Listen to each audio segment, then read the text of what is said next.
بسم اللہ الرحمن الرحیم۔ السلام علیکم۔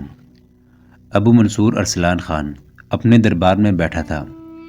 مسعود بن محمود اطلاع دیے بغیر اندر چلا گیا۔ اس کے پیچھے پیچھے مسعود کا ایک محافظ بھی اندر داخل ہوا۔ اس نے کندھے پر ایک زخمی کو اٹھا رکھا تھا جس کے کندھے میں ایک تیر اترا ہوا تھا۔ مسعود کے اشارے پر محافظ نے زخمی کو فرش پر لٹا دیا۔ زخمی کا خون بہہ رہا تھا۔ یہ کیا ہے مسعود؟ ابو منصور نے پوچھا۔ یہ آپ کا وہ جواب ہے جو آپ نے میری دوستی کے پیغام کا دیا ہے۔ مسعود نے کہا، میں آپ کا شکریہ ادا کرنے آیا ہوں کہ آپ نے مجھے زیادہ دن انتظار نہیں کروایا۔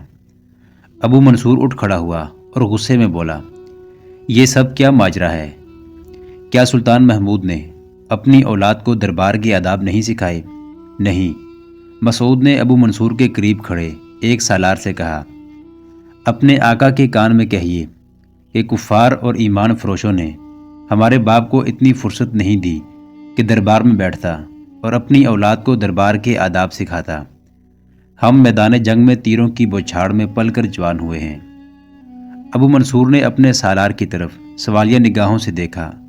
سالار نے اس کے کان میں مسعود کے الفاظ دہرائے۔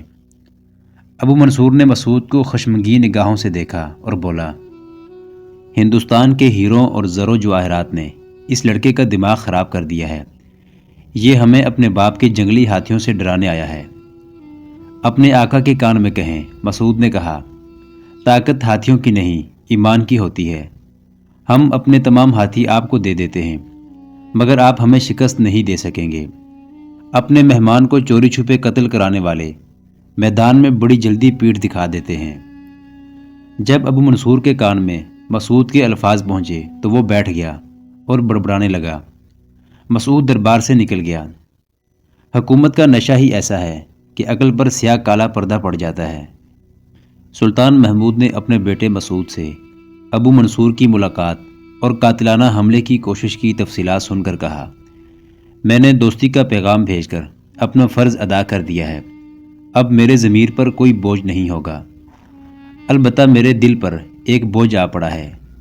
کنوج کا مہاراجہ راجیہ پال بھاگ گیا تھا۔ اس نے اپنا خزانہ پہلے ہی کہیں غائب کر دیا تھا۔ مجھے خزانے کی ضرورت نہیں، کنوج کی ضرورت تھی۔ وہ مجھے مل گیا تھا۔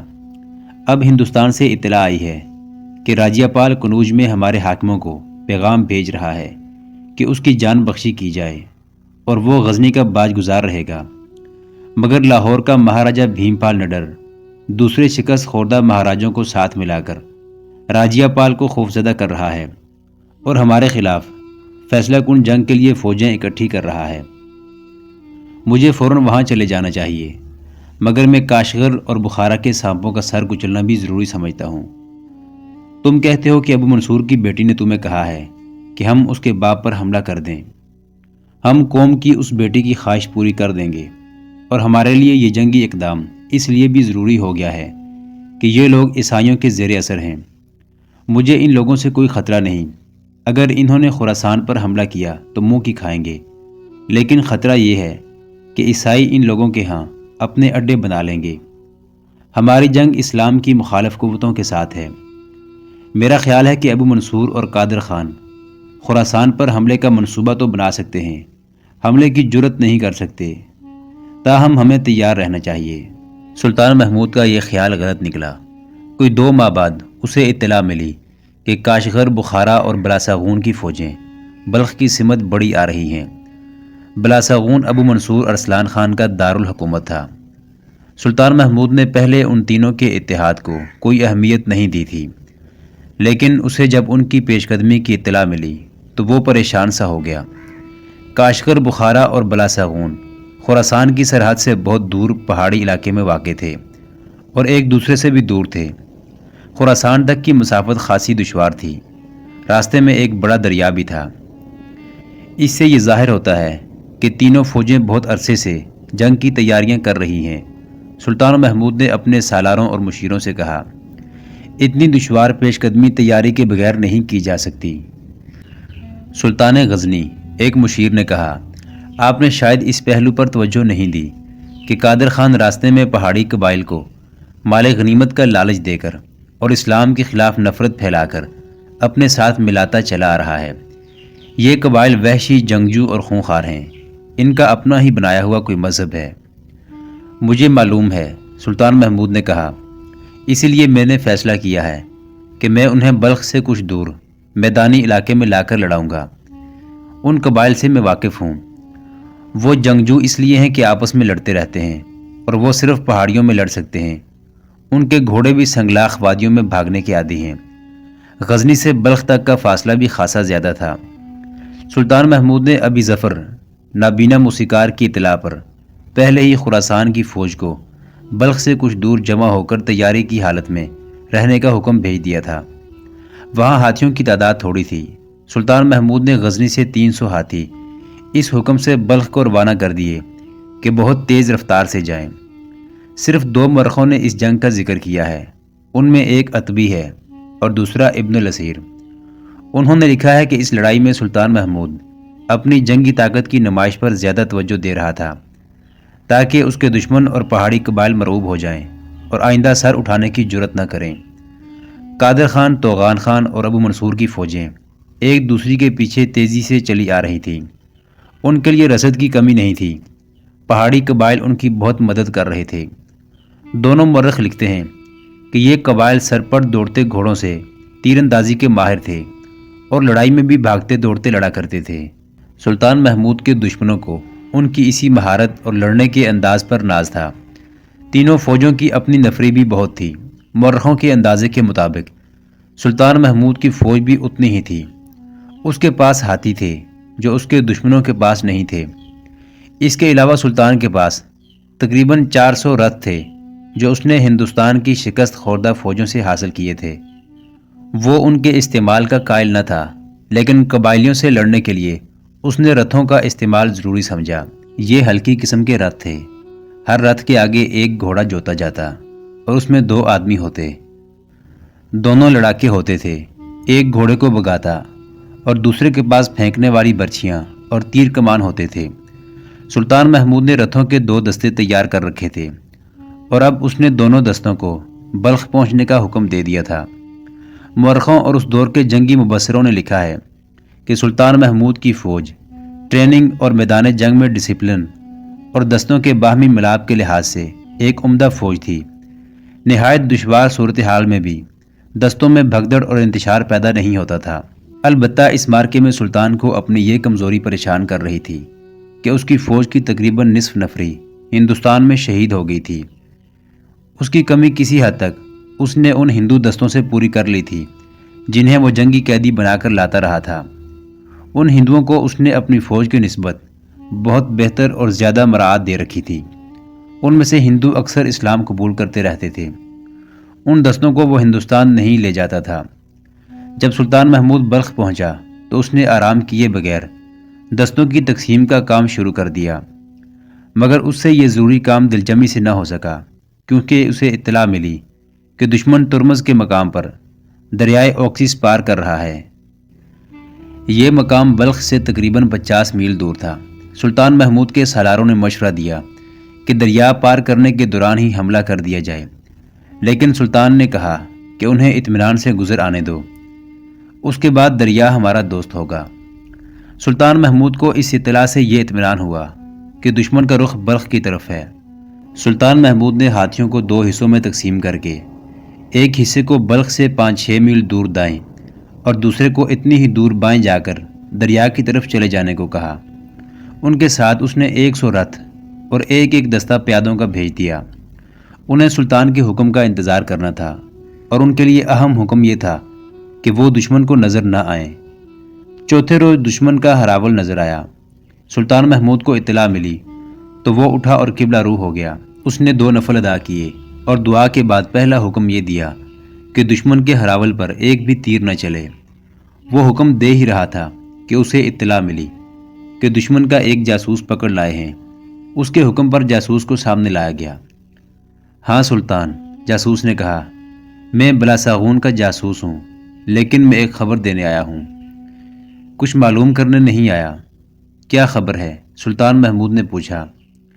جو کچھ بھی ہے وہ آپ کے فرزند مسعود کے لیے ہے، جاسوس نے کہا۔ آپ انہیں ذرا جلدی بلا لیں۔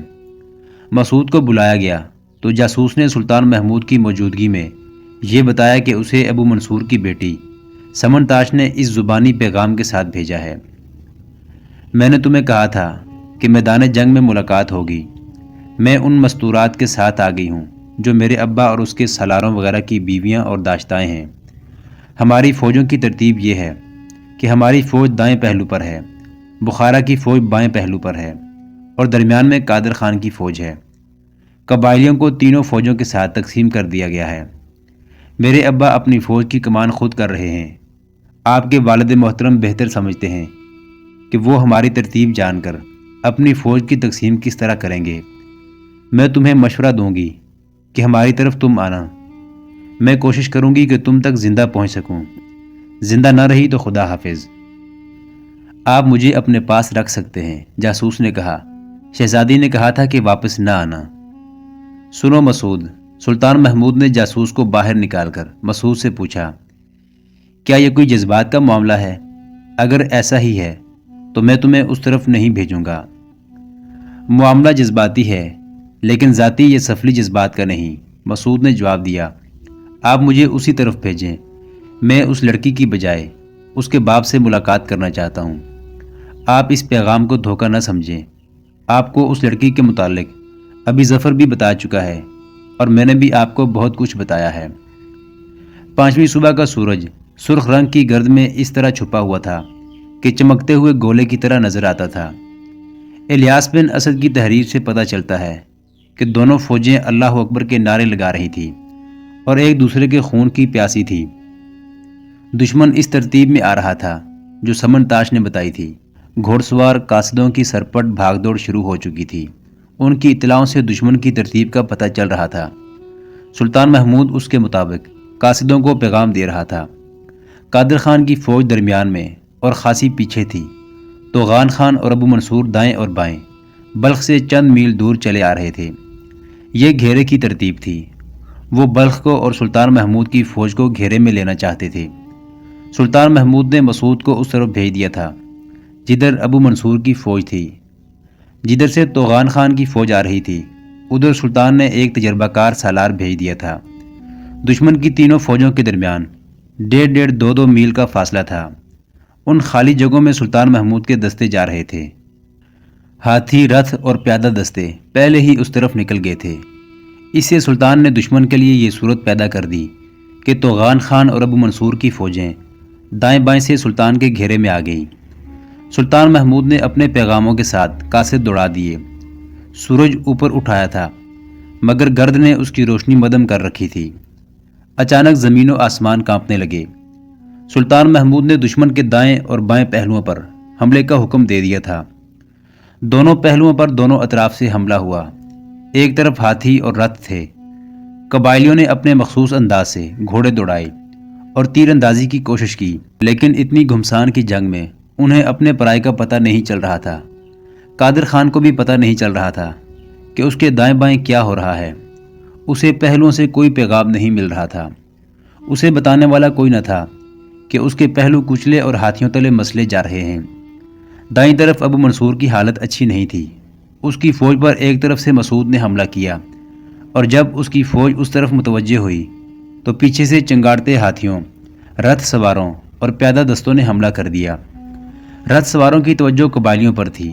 جو ہی کوئی قبائلی اپنے گھوڑے کو باہر نکالتا اور اپنے انداز سے لڑنے کی کوشش کرتا، 2 رتھ سوار اس کے دائیں بائیں دوڑ پڑتے اور اسے برچھی یا تیر سے گرا دیتے۔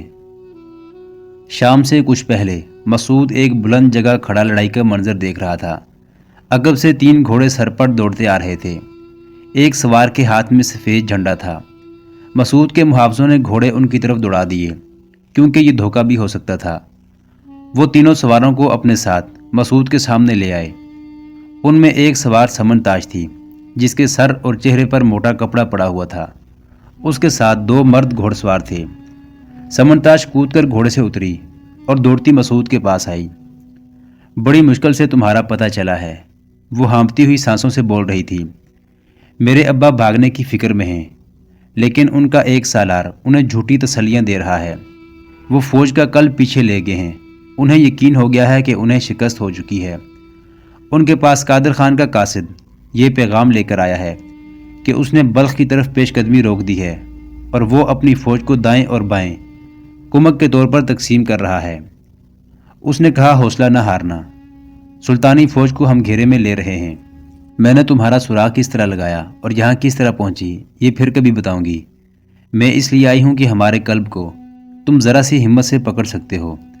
مجھے معلوم نہیں کہ دوسری طرف لڑائی کی صورتحال کیا ہے، میں اپنی فوج کی بات کر رہی ہوں۔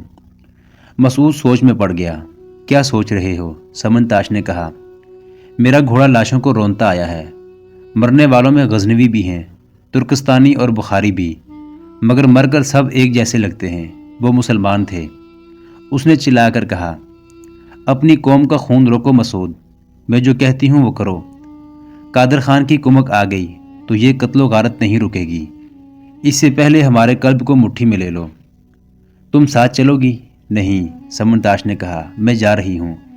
وہ گھوڑے پر سوار ہوئی اور 2 محافظوں کے ساتھ جو اس کے زرخرید بنے ہوئے تھے میدان جنگ کے گرد و غبار میں غائب ہو گئی۔ وہ مسعود کو بتا گئی تھی کہ اس کا باپ کہاں ہے۔ قادر خان کی پیش قدمی رک گئی تھی۔ وہ اپنی فوج کو 2 حصوں میں تقسیم کر کے توغان خان اور ابو منصور کو کمک بھیج رہا تھا۔ سلطان محمود کو اس کے اس اقدام کا پتہ اس وقت چلا جب رات گہری ہو رہی تھی۔ اس وقت حملہ نہیں کیا جا سکتا تھا۔ سلطان نے اپنے پلان میں رد و بدل کیا اور اسی وقت مسعود اور دوسرے سالار کی طرف پیغام بھیج دیا کہ تازہ صورتحال کیا ہے۔ مسعود اپنی جگہ نہیں تھا۔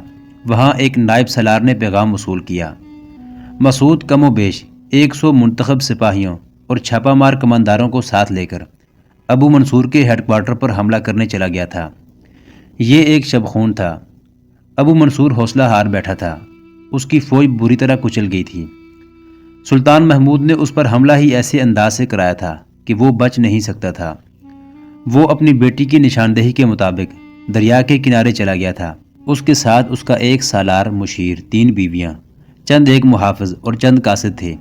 وہاں اس پر حملہ نہیں ہو سکتا تھا۔ مسعود دور کا چکر کاٹ کر وہاں تک پہنچا۔ اسے 2-3 مشعلیں جلتی نظر آئیں۔ اس نے اپنے آدمیوں کو ہدایات دی اور انہیں پھیلا کر آگے بڑھا۔ ابو منصور کے صرف 2 محافظ جاگ رہے تھے۔ ایک نے دوسرے سے کہا کہ وہ گھوڑوں کی آوازیں سن رہا ہے۔ دوسرے نے کہا کہ وہی ہوں گے۔ اس نے ایک مشعل اٹھائی اور اوپر کر کے 2 مرتبہ دائیں بائیں ہلائی اور 2 مرتبہ اوپر نیچے کی۔ مشعل رکھ کر وہ ایک خیمے کے قریب جا کھڑا ہوا اور منہ سے دھیمی سی آواز نکالی۔ خیمے میں سمن تاش سوئی ہوئی تھی۔ وہ فوراً اٹھ کر باہر آ گئی اور محافظ سے کہا کہ تم آگے چلے جاؤ۔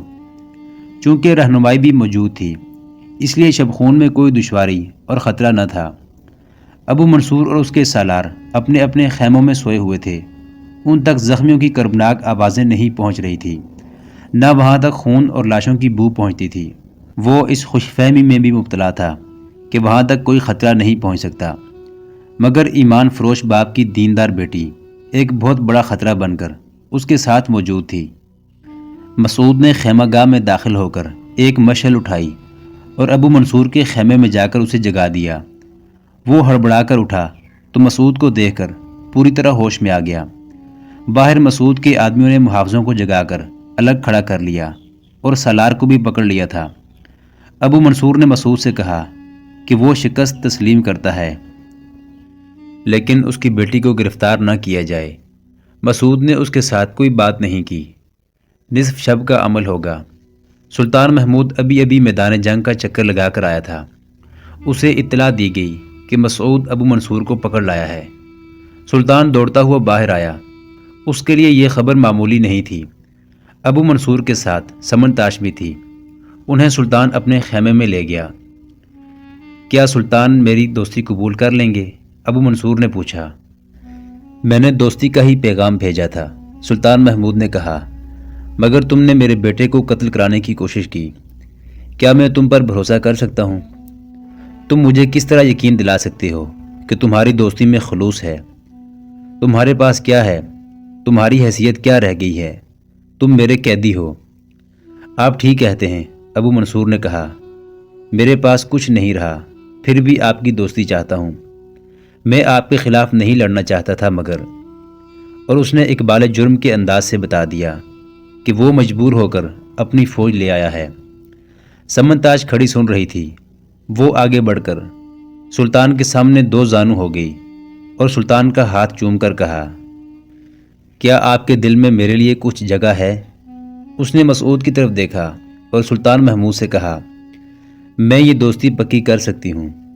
سلطان محمود اشارہ سمجھ گیا۔ ابو منصور نے کہا، ہاں سلطان، میرے پاس یہی کچھ رہ گیا ہے، ایک بیٹی۔ اس نے مجھے آپ کے خلاف لڑنے سے روکا تھا، اسے اپنی بیٹی بنا لیں۔ سلطان محمود نے اسی وقت یہ پیشکش قبول کر لی اور مسعود کی رضامندی سے سمن تاج کو اس کی بیوی بنانے کا فیصلہ کر لیا۔ یہ لڑائی اور شادی 1020 عیسوی میں ہوئی تھی۔ دوسرے دن کی لڑائی فیصلہ کن تھی۔ ابو منصور نے اپنی فوج کو لڑائی سے الگ ہو جانے کا حکم بھیج دیا۔ سلطان محمود نے اسے قیدی سے مہمان بنا لیا تھا۔ قادر خان اور توغان خان میدان چھوڑ کر بھاگ گئے۔ 1.5-2 سال بعد ان دونوں نے بھی سلطان محمود کی اطاعت قبول کر لی۔ بھارت میں کالنجر، کنوج اور گوالیار ایک مثلث کی صورت میں واقع ہیں۔ اس مثلث میں سے ہندوؤں کے 2 مقدس دریا جمنا اور گنگا گزرتے ہیں۔ کئی اور ندی نالے بھی جسم کی رگوں کی طرح پھیلے ہوئے ہیں۔ سلطان محمود غزنوی کے دور میں اس علاقے میں گھنے جنگلات تھے، ٹیلے، ٹیکریاں اور پہاڑیاں بھی تھیں۔ یہ تینوں مقامات ایک دوسرے سے 150 میل دور ہیں۔ اس دور میں جب غزنی کا بت شکن ہندوستان پر دہشت بن کے چھا گیا تھا، یہ بڑی مشہور راجدھانیاں تھیں۔ کنوج کے متعلق سنایا جا چکا ہے کہ بلند شہر، متھرا، منج اور چھوٹے بڑے کئی ایک قلعوں کی فتح کے بعد محمود غزنوی نے کنوج کو تہہ کر لیا تھا، اور کنوج کا مہاراجہ راجیہ پال، جس کا بڑا شہرہ تھا، محاصرے سے پہلے ہی بھاگ چکا تھا۔ کلنجر کے متعلق یہ وضاحت ضروری ہے کہ آپ پہلے بھی کشمیر کے حملے کی کہانی میں یہ نام سن چکے ہیں کہ وہ دراصل کلنجر ہے، جو آج کوٹلی کہلاتا ہے۔ اب جس جگہ کا ذکر ہو رہا ہے یہ کلنجر ہے۔ 1018 عیسوی کے آخری دنوں میں کنوج کا مہاراجہ راجیہ پال سلطان محمود غزنوی کے مقابلے سے پہلے ہی منہ موڑ گیا تھا، تو وہ کالنجر، کنوج اور گوالیار کے مثلث سے نکل گیا تھا۔ راجیہ پال نے اپنا تمام تر خزانہ شہر سے دور ایک ایسی پہاڑی اور جنگلاتی جگہ چھپا دیا تھا جہاں انسانوں کا گزر کم ہی ہوتا تھا۔ اس کا رازدان صرف ایک پنڈت تھا، اور بعد میں محمود غزنوی کا ایک جاسوس اس خزانے کے راز سے واقف ہوا تھا۔ اس نے کنوج کی فتح کے وقت اس پنڈت کو پکڑوا دیا تھا، مگر پنڈت نے سلطان کو بتایا تھا کہ وہ اسے خزانے کی جگہ لے جا سکتا ہے، لیکن وہاں خزانہ نہیں ہوگا، وہ راجیہ پال اپنے ساتھ لے گیا ہے۔ وہ گیا کہاں ہے؟ سلطان محمود نے اس سے پوچھا۔ اگر مجھے معلوم ہوتا تو میں بھی اس کے ساتھ چلا جاتا، پنڈت نے جواب دیا تھا، آپ کا قیدی نہ ہوتا۔ ہمیں بتایا گیا ہے کہ تم واحد آدمی تھے جو مہاراجہ کے خزانے کے راز سے واقف تھے۔ سلطان محمود کے ایک سالار نے اس سے پوچھا، یہ کیسے ممکن ہو سکتا ہے کہ مہاراجہ تمہیں بتائے بغیر چلا گیا ہو؟ خزانے سے جسے پیار ہو وہ انسانوں کے پیار سے محروم ہو جاتا ہے، پنڈت نے کہا۔ جو مہاراجہ اپنے دیوتاؤں اور دیویوں کو اپنے مندروں کی توہین، تباہی و بربادی کے لیے چھوڑ گیا ہے، اس کے لیے مندروں کا ایک پجاری کوئی معنی نہیں رکھتا تھا۔ مجھے اس کے خزانوں کے ساتھ دلچسپی ہوتی تو تمام تر خزانہ میری تحویل میں رہا ہے، میں اسے غائب کر سکتا تھا، مگر میں نے اس کی خاطر آپ کا ایک آدمی سانپوں سے مروا دیا ہے۔ آپ میرے ساتھ چلیں، آپ کو وہ جگہ دکھا دوں گا۔ مندروں میں جو کچھ ہے وہ آپ کے حوالے کیا جا چکا ہے۔ کیا آپ اسلام قبول کریں گے؟ نہیں، پنڈت نے کہا۔ جس طرح آپ کے آدمی میرے دیوتاؤں کو مٹی اور پتھر کے بت سمجھ کر توڑ رہے ہیں، اسی طرح میرے جسم کے بھی ٹکڑے کر دیں، اپنا مذہب نہیں چھوڑوں گا۔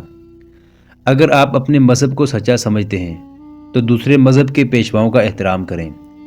مجھے یقین ہے کہ آپ کا مذہب بھی یہی کہتا ہے۔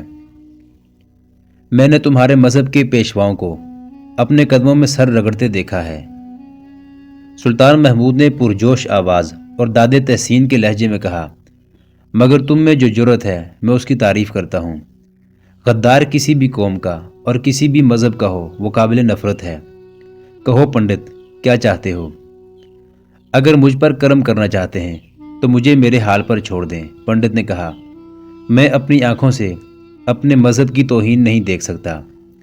میں اپنے آپ کو گنگا ماتا کے حوالے کر دوں گا یا جنگل میں نکل جاؤں گا اور باقی عمر وہیں گزار دوں گا۔ جاؤ پنڈت، سلطان محمود نے کہا۔ جلتے ہوئے کنوج کے دروازے کھلے ہیں، چلے جاؤ۔ اگر اپنے مہاراجا سے کہیں ملاقات ہو جائے تو اسے کہنا کہ جنگجو بادشاہ اپنی قوم اور اپنے ملک کے ساتھ دھوکہ نہیں کیا کرتے۔ پنڈت سر جھکائے ہوئے چلا گیا۔ وہ 2 دسمبر 1018 عیسوی کا دن تھا جب سلطان محمود غزنوی نے کنوج کا محاصرہ کیا تھا۔ کوئی بھی نہ بتا سکا کہ مہاراجا کب کنوج سے نکل گیا تھا۔ اس کے تعاقب کی ضرورت بھی محسوس نہ کی گئی۔ تھوڑے ہی عرصے بعد سلطان محمود غزنی چلا گیا اور کنوج میں اپنے 1 سالار ابوالقدر سلجوقی کو چھوڑ گیا۔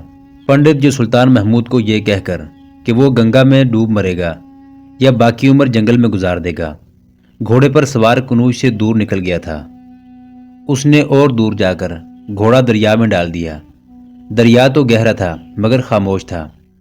وہ موسم سیلاب اور طغیانی کا نہیں تھا۔ گھوڑا اسے آگے ہی آگے لے جاتا رہا، لیکن پنڈت نے اپنے آپ کو گنگا ماتا کے حوالے نہ کیا اور گھوڑا اس کو پار لے گیا۔ آگے گھنا جنگل تھا۔ پنڈت نے گھوڑے کو آرام دیا اور اسے چرنے چگنے کے لیے چھوڑ دیا۔ تھوڑی دیر بعد وہ گھوڑے پر سوار ہوا اور جنگل میں داخل ہوا۔ جنگل گھنا بھی تھا، کم گھنا بھی، اور کہیں کہیں درخت تھے ہی نہیں۔ راستے میں 2-3 ندیاں بھی آئیں، چٹانوں کی بھول بھلائیاں بھی آئیں۔ سورج غروب ہوا، رات اندھیری ہوتی چلی گئی۔ اس کا گھوڑا چلتا گیا، آخر وہ رک گیا۔ علاقہ زیادہ دشوار گزار ہو گیا تھا۔ اس نے گھوڑے سے اتر کر اندھیرے میں گھاس پھونس اور خشک ٹہنیاں اکٹھی کر کے انہیں آگ لگا دی۔ سردی تھی اور درندوں کا خطرہ بھی تھا۔ اس نے اپنے ارد گرد خشک جھاڑیاں اور ٹہنیاں اور گھاس پھونس جلاتے رات گزار دی۔ صبح وہ پھر گھوڑے پر سوار ہوا اور روانہ ہو گیا۔